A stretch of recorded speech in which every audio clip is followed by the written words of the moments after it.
بسم الله الرحمن الرحيم.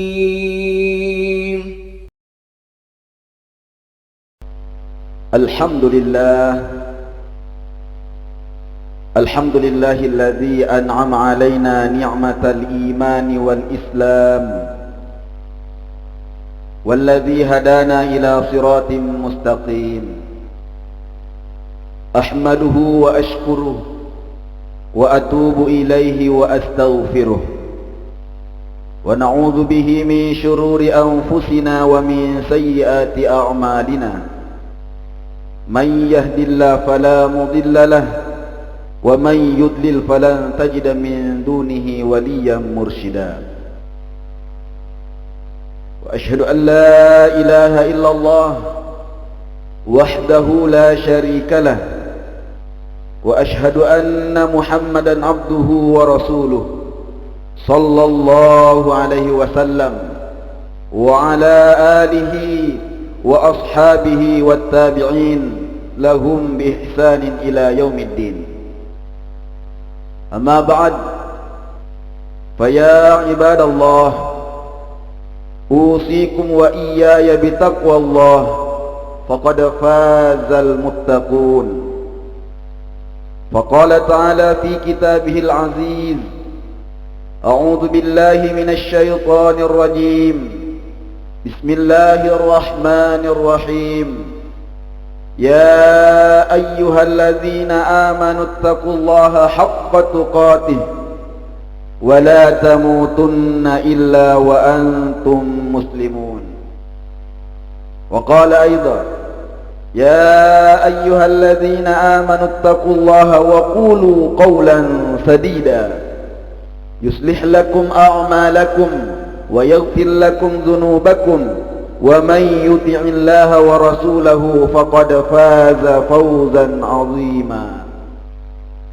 صدق الله العظيم وبلغ رسوله الكريم، ونحن على ذلك من الشاهدين والشاكرين، walhamdulillahi rabbil alamin. Hadirin sidang jamaah Jumat yang dirahmati Allah Subhanahu wa taala.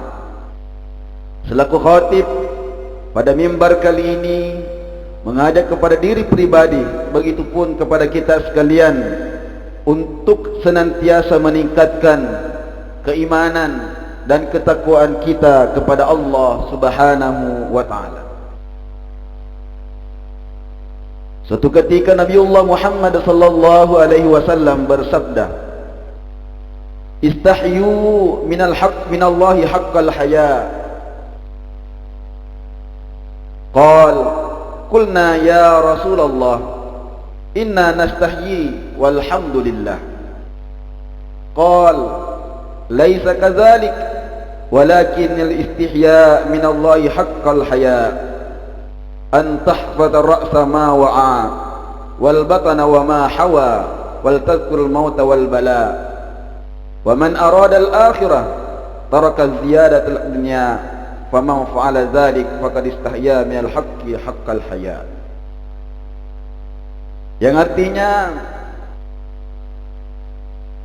Nabiullah Muhammad sallallahu alaihi wasallam menyampaikan kepada sahabat, malulah kepada Allah Subhanahu wa taala dengan sebenar-benarnya malu. Kemudian seorang sahabat, Ibnu Mas'ud, berucap, "Ya Rasulullah, kami malu." Alhamdulillah. Kemudian Nabi membalas, bukan itu yang dimaksud. Tapi malu kepada Allah dengan sebenar-benarnya malu adalah engkau menjaga kepala beserta isi kepala, engkau menjaga perut beserta isinya, dan mengingat kematian dan segala kemusnahan. Siapa yang menginginkan akhirat, ia meninggalkan perhiasan dunia. Siapa yang melakukannya, berarti ia malu benar-benar kepada Allah Subhanahu wa ta'ala. Dalam hadis ini menggambarkan kepada kita, hakikatnya malu sebenarnya kepada Allah Subhanahu wa ta'ala ada tiga. Yang pertama, menjaga kepala dan isi kepala kita. Sebagaimana kita ketahui bersama, bahwa organ tubuh kita, yakni kepala kita, memiliki beberapa panca indera. Ada penglihatan, ada pendengaran, ada penciuman, dan mulut, bahkan memiliki yang namanya otak. Ini yang harus kita jaga. Ini yang harus kita jaga untuk malu kepada Allah Subhanahu wa ta'ala. Malu kita melihat hal-hal yang negatif, malu kita mendengar hal-hal yang bersifat negatif.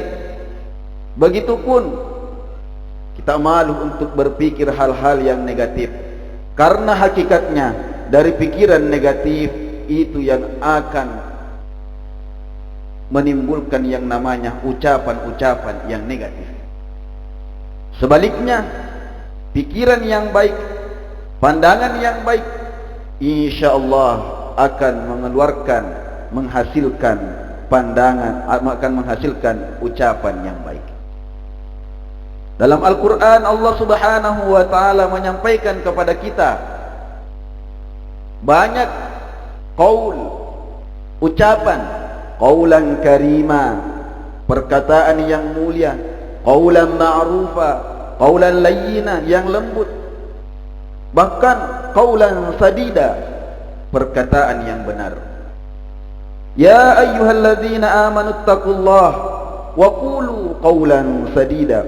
Hai orang-orang yang Ya ayyuhalladzina amanu taqullah, hai orang-orang yang beriman, bertakwalah kepada Allah Subhanahu wa ta'ala. Wa qulu, sampaikan, ucapkan, qaulan sadida, perkataan yang benar. Ini yang pertama, hadirnya dirahmati Allah. Jaga kepala kita, begitupun segala apa yang ada di kepala kita, agar betul-betul malu melakukan hal-hal yang negatif di hadapan Allah Subhanahu wa ta'ala. Kemudian yang kedua,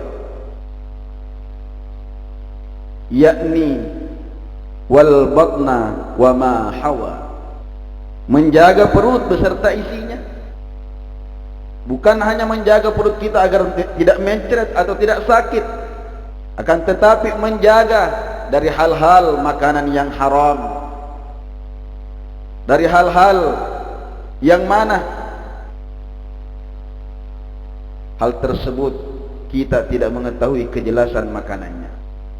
Bahkan ulama mengatakan bukan sekedar hal makanan, akan tetapi di perut kita ada yang namanya hati. Pun juga kita jaga hati kita kepada Allah Subhanahu wa ta'ala. Ala wa inna fil jasadi mudghah, idza saluhat saluhat jasadu kullu, wa idza fasadat fasadat jasadu kullu, ala wahiyal qalb.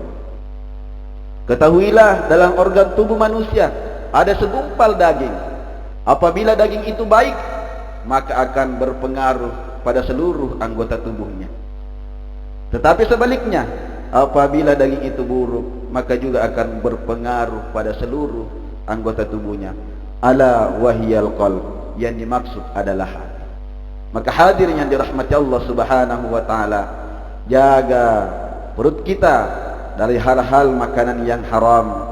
Begitupun jaga hati kita untuk senantiasa mengingat kepada Allah Subhanahu wa ta'ala.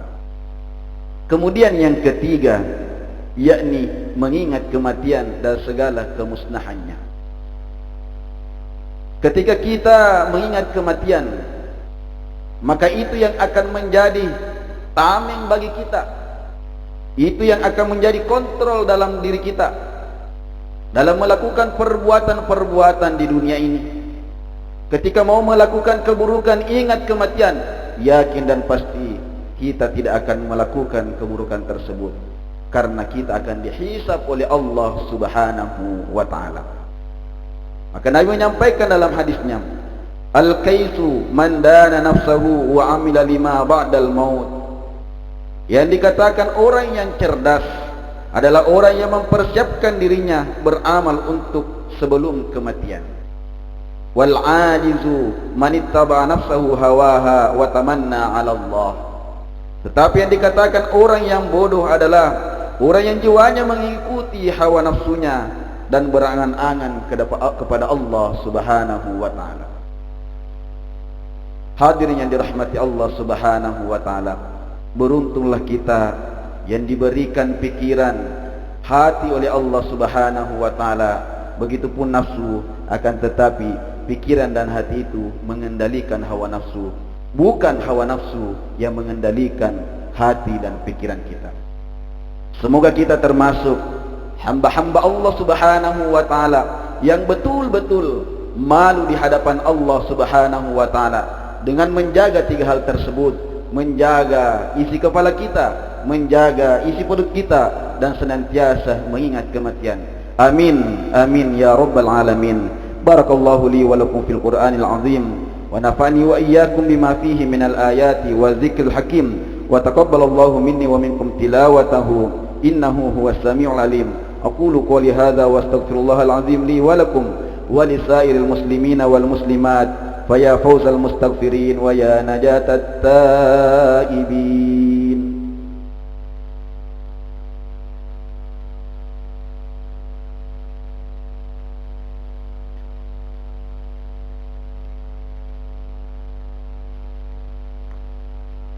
الحمد لله الموفق العاملين وأشهد أن لا إله إلا الله الولي المتقين وأشهد أن محمدا عبده ورسوله الصادق الوعد الأمين.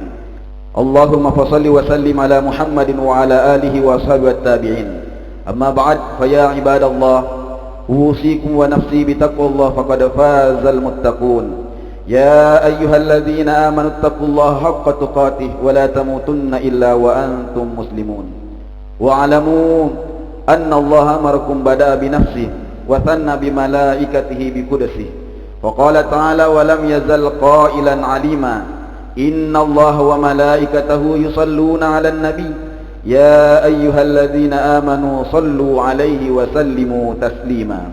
اللهم صل على محمد وعلى آل محمد كما صليت على إبراهيم وعلى آل إبراهيم وبارك على محمد وعلى آل محمد كما باركت على إبراهيم وعلى آل إبراهيم في العالمين إنك حميد مجيد. اللهم وارض عن الخلفاء الراشدين الذين قضوا بالحق وكانوا به يعدلون أبي بكر وعمر وعثمان وعلي وعن ستة المتممين من أشرة الكرام وعن سائر أصحابك نبيك أجمعين وعن التابعين وتابع التابعين ومن تبعهم بإحسان إلى يوم الدين. آمين يا الله يا كريم. اللهم اغفر للمؤمنين والمؤمنات والمسلمين والمسلمات الأحياء منهم والأموات إنك سميع قريب مجيب دعوات وقاضي الحاجات يا رب العالمين. اللهم انصر الإسلام والمسلمين وأهلك الكفرة والمشركين ودمر أعداءك أعداء الدين وأعل كلمتك إلى يوم الدين. اللهم عافنا من كل بلاء الدنيا وعذاب الآخرة. ربنا لا تزغ قلوبنا بعد إذ هديتنا وهب لنا من لدنك رحمة إنك أنت الوهاب. ربنا هب لنا من أزواجنا وذرياتنا قرة أعين واجعلنا للمتقين إماما. ربنا آتنا من لدنك رحمة وهيئ لنا من أمرنا رشدا. ربنا اغفر لنا ولوالدينا وارحمهم كما ربونا صغارا. ربنا آتنا في الدنيا حسنة وفي الآخرة حسنة وقنا عذاب النار وقنا عذاب النار. عباد الله إن الله يأمر بالعدل والإحسان وإيتاء ذي القربى وينهى عن الفحشاء والمنكر والبغي يعظكم لعلكم تذكرون. فاذكروا الله العظيم يذكركم واشكروه على نعمه يزدكم واسألوه من فضله يؤتكم ولذكر الله الأزواج الله أكبر. الله يعلم ما تصنعون. أقم الصلاة.